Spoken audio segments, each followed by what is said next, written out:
lot of traction today, a lot of buzz. The law of attraction has been around. It was discovered, first written about 3,000 years before Christ. The law of attraction is a very interesting law that combines with the other laws, but it says that each person is a living magnet.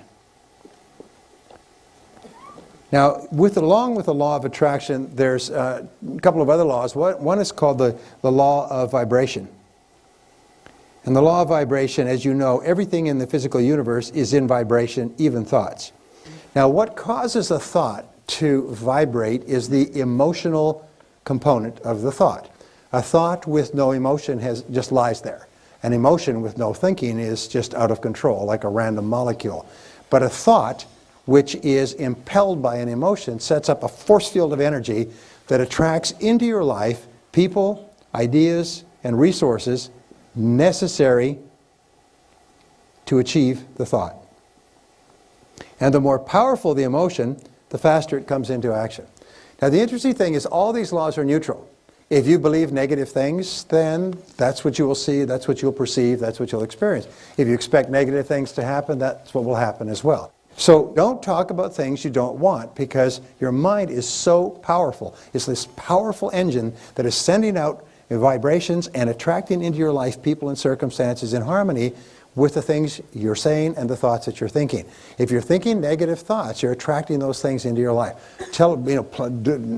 Car crashes and burglaries and broken dishes and ripped hose and all kinds of things happen if you think negatively. So we say that you are a living magnet, and there's a second law. It's called the law of sympathetic resonance. Now let me give you an example of the law of sympathetic resonance which affects your life.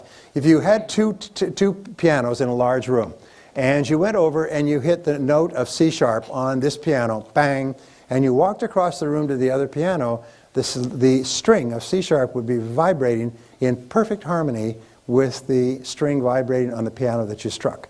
Are you with me so far? Why? It's called sympathetic resonance. Now, where is sympathetic resonance especially relevant? Is when we meet the right person for ourselves. Khalil Gibran says that there will be a moment of a recognition at the moment of meeting, instantaneous. You walked into a place and you saw the person and your eyes met across a crowded room. It was instantaneous.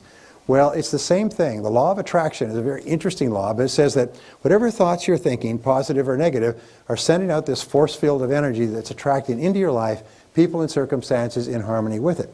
Now, thought energy is a very fine energy.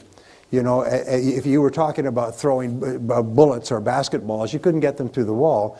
But thought energy travels at 186,000 miles a second, like the speed of light, and it can literally go across the world instantaneously and through all substances. I'll give you an example of the law of attraction that you've experienced many times. You're talking to your friend about somebody else and the phone rings and it's them. You ever had that happen? And you say, we were just talking about you. And the other person says, well, I just had this impulse to phone you. This happens throughout your life. If it happened once or twice, you could say, well, that's an interesting coincidence. But if it happens repeatedly throughout your life, then you know that there's a law at work. So how do you use the law of sympathetic resonance, the law of attraction? It's very simple. You keep your mind on what you want. And you think about what you want in very positive terms. You think about things that make you happy.